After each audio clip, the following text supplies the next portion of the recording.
अस्सलामुअलैकुम दोस्तों, आज मैं इस लेक्चर में आप सबको जियोमेट्रिक सीक्वेंस के बारे में बताऊंगा और इससे रिलेटेड जितने भी क्वेश्चन आते हैं वो भी समझाऊंगा। अगर आप देखें ये जो सीक्वेंस है ये एक जियोमेट्रिक सीक्वेंस है। इसकी पहचान कैसे होगी? बहुत ईजी है। आप कोई भी नंबर पकड़ें इस सीक्वेंस में और उससे डिवाइड कर दें जो उसके बैक पे नंबर है। इसी तरह आप दूसरी तरफ भी कोई और उसी सीक्वेंस में नंबर देखें और डिवाइड कर दें उसके बैक पे जो नंबर है। तो ये देखिए, जब मैंने डिवाइड किया तो मेरे पास आंसर क्या रहा है? 3 और 3। अगर वो हमारा जो कॉमन रेशो है, मतलब कि आर जो है अगर वो सेम है, तो इट मीन्स कि हम कहेंगे ये जो है ये जियोमेट्रिक सीक्वेंस है। ये इसकी एक और पहचान है और वो ये है कि आप ये देखें 1 से 3 कैसे बन रहा है। अगर मैं 1 मल्टीप्लाई 3 करूँ तो 3 बनता है। इसी तरह 3 मल्टीप्लाई 3 9, 9 मल्टीप्लाई 3 27, 27 मल्टीप्लाई 3 81। मतलब क्या है? मतलब ये है कि नंबर जो बढ़ेगा या कम होगा वो किसी मल्टीपल की फॉर्म में होगा या डिवाइड की फॉर्म में होगा, यानी कि मल्टीप्लाई की फॉर्म में होगा प्लस माइनस के बजाय। अगर वो प्लस माइनस की फॉर्म में बढ़ेगा तो वो अरिथमेटिक होगा। अगर वो मल्टीप्लाई की फॉर्म में बढ़ रहा है तो इट मीन्स कि हम कहेंगे जियोमेट्रिक सीक्वेंस है। और ये क्या है? ये A1 है, ये A2 है, A3 है, A4 है, A5 है। और आपको R निकालने का मतलब कि कॉमन रेशो निकालने का तरीका तो आ ही गया है।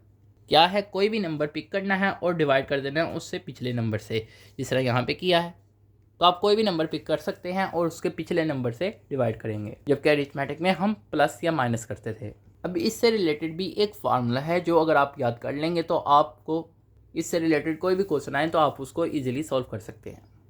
तो वो है क्या? an जो है, अगर हमने n टर्म निकालनी है या कोई भी टर्म निकालनी है तो हम क्या करेंगे? सिंपल उस टर्म को -1 करके पावर में लिखेंगे, किसकी? r की, यानी कॉमन रेशो की, और साथ में a1 से मल्टीप्लाई करेंगे। तो जब आप क्वेश्चन करेंगे तो आपको ऑटोमेटिकली फार्मूला याद हो जाएगा। अब लेट्स सपोज आपको कहा जाए इसी की आप an निकालें, यानी कि मीन्स के n टर्म निकालें, तो कैसे निकालेंगे? बहुत ईजी है वो भी। देखें a1 हमारे पास क्या है? ये a1 है, यहाँ पे 1 है तो 1 लिख देंगे a1 की जगह। और क्या है हमारे पास? 3 है, 3 लिख देंगे, और इसकी पावर में n-1 था। तो अब इसको जब हम फाइनली मल्टीप्लाई करेंगे मीन्स के इस पूरे नंबर को, तो ये 1 जो है वो एक किस्म का ख़त्म हो जाता है। तो ये फाइनल हमारे पास आंसर आ गया 3n की पावर n-1।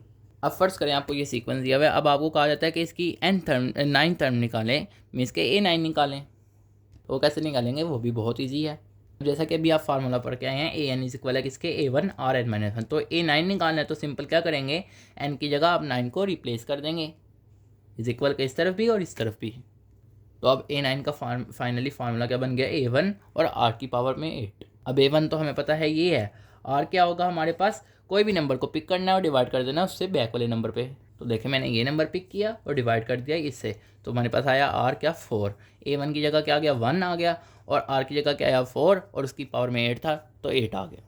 तो 4 की पावर 8 क्या होती है? ये होती है 65,536। तो आप देखिए, अब आपको ये क्वेश्चन दिया कि यहाँ पे आपने क्या निकालना है? इसकी an टर्म निकालनी है, मीन्स के फाइंड करनी है। हमने कहा जैसा कि an जो है A1 और n की पावर n-1 है। A1 तो आपके पास है, लेकिन r क्या है? r को मैंने आपको बताया था कि कोई भी टर्म पकड़नी है और उससे डिवाइड कर देनी है इसकी लास्ट टर्म को। तो आप कोई भी पिक कर सकते हैं, आपकी अपनी मर्जी है, लेकिन r जो है आप देखेंगे हमेशा सेम रहेगा।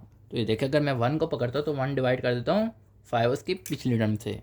तो ये देखें, A1 की जगह क्या आ गया? 625 आ गया, r की जगह क्या आ गया? 1/5, और उसकी पावर में n-1। अब आप अगर कोशिश करें तो ये इसे आप मज़ीद सॉल्व कर सकते हैं, क्योंकि अगर आप देखें ये भी 5 की फॉर्म में आपको लिखा हुआ है 5 की पावर में। इसी तरह अगर आप इसको भी 5 की पावर में सब्सटीट्यूट करें तो ये बनेगा 5 की पावर 4, मतलब कि जो कि 625 होता है। तो मैंने क्या किया? इसकी जगह 5 की पावर 4 लिख दिया है, इसकी जगह मैंने इसको भी सब्सटीट्यूट कर दिया 1 की पावर n-1, और साथ में 5 को भी अलग कर दिया n-1, जैसा कि मैथमेटिक्स के रूल्स हैं। ये देखें, जब ये नीचे है, जैसा कि जब ये ऊपर जाता है तो आप जानते हैं इसके साथ जो साइन होता है वो चेंज होता है। तो ये n-1 है तो ऊपर जाकर हो जाएगा -n+1, और साथ में 1 की पावर में जो मर्जी हो वो 1 के इक्वल होता है। तो ये देखें 4 + 1 क्या होगा? 5, 5 - n, 5 की पावर में हम इसके 5 - n जो है इसकी n टर्म है। अब इसका थोड़ा सा लॉन्ग टाइप का या डिफ़िकल्ट टाइप का क्वेश्चन भी डिस्कस कर लेते हैं। अब यहाँ पे आपको बता दिया कि एक जियोमेट्रिक सीक्वेंस है आपने जो कि फाइंड करना है, और उसमें आपको बताया कि A2 क्या है? 9 है, और A4 क्या है? 1 है। अब जैसा कि आप जानते हैं कि जियोमेट्रिक यानी कि सीक्वेंस में ये फार्मूला होता है, तो ये लिखा हमने। अब A2 की जगह हम यहाँ पे यानी कि n की जगह 2 लगा के देखेंगे, और इस तरह n की जगह 4 लगा के भी देखेंगे, मीन्स के यूँ। तो ये देखें, अगर मैं n की जगह 2 लिखूँगा तो r की पावर में 2 - 1 इज इक्वल है किसके? ये A2 क्या 9 के बराबर है, तो हमने क्या दिया? ये 9 के बराबर। इसी तरह A4 वाले फार्मूले को भी इसके मुताबिक सब्सटीट्यूट किया, और A4 किसके बराबर है? 1 के बराबर है, तो इस वजह से ये 1 के बराबर आ गया। मीन्स के फाइनल इक्वेशन ये आ गई। अब हम क्या करेंगे, हम इक्वेशन 2 को डिवाइड कर देंगे इक्वेशन 1 से। यहाँ पे थोड़ा सा इंपॉर्टेंट चीज़ है जो बच्चे थोड़ी सी स्टूडेंट्स गलती कर देते हैं। पहले क्या लिखा है A1 R का क्यूब, तो फिर उसके इज इक्वल टर्म जो है वही ऊपर लिखेंगे, मतलब कि जो ऊपर लिख रहे हैं इज इक्वल वाली टर्म भी वही ऊपर लिखेंगे, और जो चीज़ नीचे लिख रहे हैं वही चीज़ इज इक्वल के में नीचे को लिखेंगे। अब यहाँ पे देखें ये A1 है, ये A1 से कट जाएगा, और R जो है ये कटेगा, तो फिर पीछे क्या बच जाएगा R स्क्वायर। तो यहाँ पे क्या आ गया, ये R स्क्वायर इज इक्वल है किसके, 1/9 के। लेकिन याद रहे कि जब भी हम सीक्वेंस फाइंड कर रहे होते हैं जियोमेट्रिक सीक्वेंस में, तो हमें उसमें R चाहिए होता है, ना कि R स्क्वायर। तो R क्या होगा, फिर हम सिंपली क्या करेंगे, यहाँ पे स्क्वायर रूट लगा देंगे, तो यहाँ से हमें R मिल जाएगा इज इक्वल है 1/3 के। तो उसने हमें क्या कहा था, उसने हमें कहा था कि हमने जियोमेट्रिक सीक्वेंस फाइंड करना है। तो जियोमेट्रिक सीक्वेंस कैसे होता है, A1 A2 and so on होता है, इसी तरह होता है ना। मतलब कैसे होता है, पहले A1 आता है, फिर A2, फिर A3 and A4 and so on.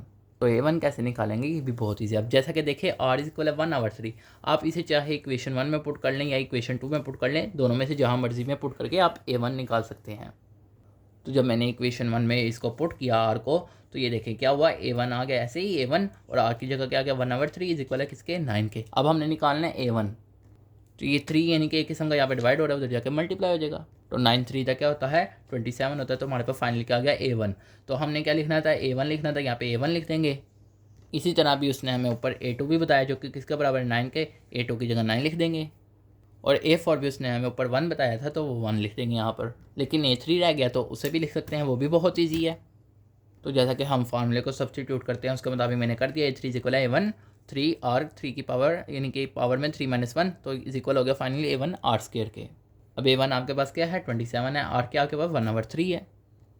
यहाँ पे आपने इसका स्क्वायर निकालना था, यानी कि R के साथ स्क्वायर भी है, तो 1/3 का स्क्वायर क्या होगा 1/9 होगा। तो ये 9 डिवाइड होगा 27 से, तो A3 हमारे पास क्या आ गया 3। तो यहाँ पे हम A3 की जगह क्या लिख देंगे 3 लिख देंगे, एंड ये सीक्वेंस इस तरह आगे चलता रहेगा। अब यहाँ पर हमने आके 2 बातें सीखी हैं। पहली बात ये सीखी कि अगर एक नंबर प्लस या माइनस के हिसाब से इंक्रीज़ या डिक्रीज़ हो रहा है, तो हम उसे कहते हैं कि अरिथमेटिक सीक्वेंस, और वहाँ पे हम अरिथमेटिक वाले फार्मूलाज को यूज़ करते हैं। इसी तरह जब हमारा नंबर जो है वो मल्टीप्लाई या डिवाइड की फॉर्म में भर रहा हो या कम हो रहा हो, तो हम उसे कहते हैं कि जियोमेट्रिक सीक्वेंस। लेकिन कुछ ऐसे सीक्वेंस होते हैं जहाँ पे हमें पता ही नहीं चलता कि वो अरिथमेटिक वाला काम हो रहा है या जियोमेट्रिक वाला, तो उस तरह के सीक्वेंस को ट्रायंगुलर सीक्वेंस कहते हैं। तो वो भी अभी समझते हैं। अब यहाँ पर अगर आप देखें ना, अगर मैं कहूँ 1 × 3, तो क्या हो जाएगा, ये 3 हो जाएगा। यानी कि देखें, अगर हम यहाँ पे एज्यूम करते हैं कि यहाँ पे मल्टीप्लाई हो रहा है, तो यहाँ पे देखें यहाँ पे क्या हो रहा है, फिर यहाँ पे भी या तो मल्टीप्लाई 2 हो सकता है या +3 हो सकता है। इसी तरह यहाँ पे +4, यानी कि यहाँ पे हमें कोई ख़ास तरतीब नहीं पता चल रही। हम यहाँ पे ये नहीं कह सकते कि यहाँ पे जियोमेट्रिक हो रही है या अरिथमेटिक हो रही है, हमें कुछ नहीं पता चल रहा है यहाँ पे सही तरह।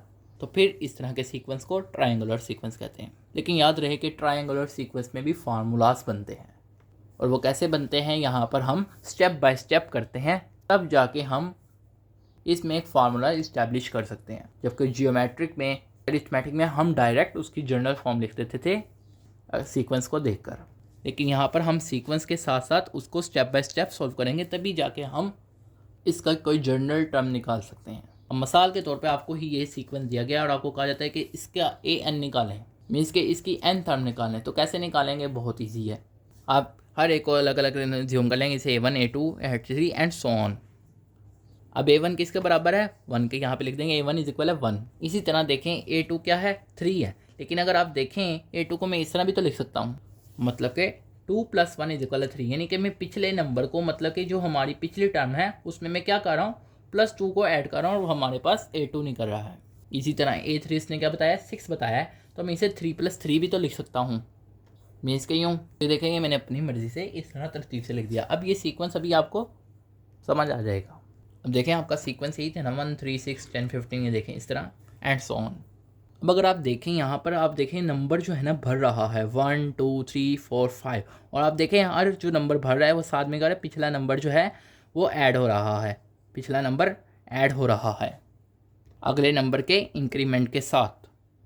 मतलब कि ये 1, यानी कि 1 जो है वो 2 से भर गया, यानी कि ये हम ऑटोमेटिकली एक किस्म का भरा रहे हैं, एज्यूम कर रहे हैं, क्योंकि हमने इसकी एक जनरल टर्म बनानी है इस वजह से। मीन्स के यूँ ये देखें ऐसे ऐसे, और उसमें हम एक किस्म का क्या ऐड कर रहे हैं, वो नंबर ऐड कर रहे हैं जो हमारे पास ये है, यानी कि 2 यहाँ पे भी 2 है, यहाँ पे देखें 1 है, यहाँ पे भी 1 है, यहाँ पे 3 है, यहाँ पे भी 3 है, यहाँ पे 4 है, यहाँ पे 4 है, यहाँ पे 5 है, यहाँ पे 5 है।